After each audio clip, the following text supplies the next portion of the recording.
నన్ను నడిపే యేసయ్యా, నన్ను కాచే మెస్సయ్యా, నన్ను నడిపే యేసయ్యా, నన్ను కాచే మెస్సయ్యా. నీకే స్తోత్రముల్, నీకే స్తోత్రముల్, నీకే స్తోత్రముల్,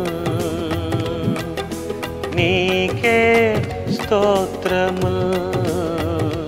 నన్ను నడిపే యేసయ్యా, నన్ను కాచే మెస్సయ్యా, నన్ను నడిపే యేసయ్యా, నన్ను కాచే మెస్సయ్యా. కీర్తనలు 25:9 న్యాయ విధులను బట్టి ఆయన దీనులను నడిపించును, తన మార్గమును దీనులకు నేర్పును అని దేవుని వాక్యంలో మనం చదివాం. దేవుడు దీనులకు తన మార్గాన్ని నేర్పిస్తాడు. ఎవరైతే దీనులుగా ఉంటారో వారికి దేవుడు దగ్గరగా ఉంటాడని కూడా దేవుని వాక్యంలో మనం చూస్తాం. విరిగిన హృదయాన్ని ఆయన అలక్ష్యం చేయడు అని దేవుని వాక్యం చెప్తుంది.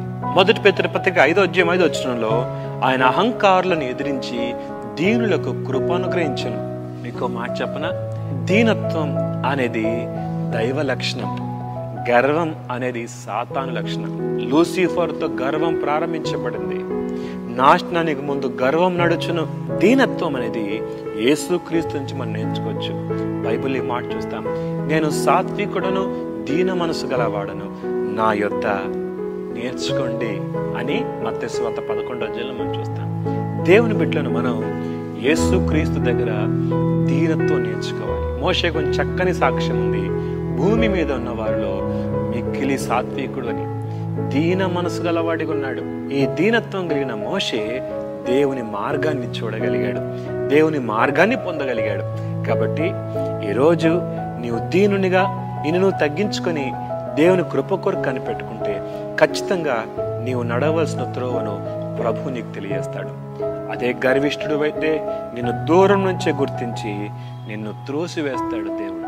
కాబట్టి దీన మనసు కలిగి ఉండటానికి ప్రభు కృప మనకు సహాయం చేయనుగాక. ప్రార్థన.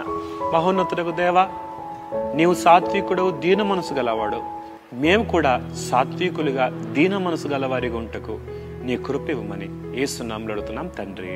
ఆమేన్.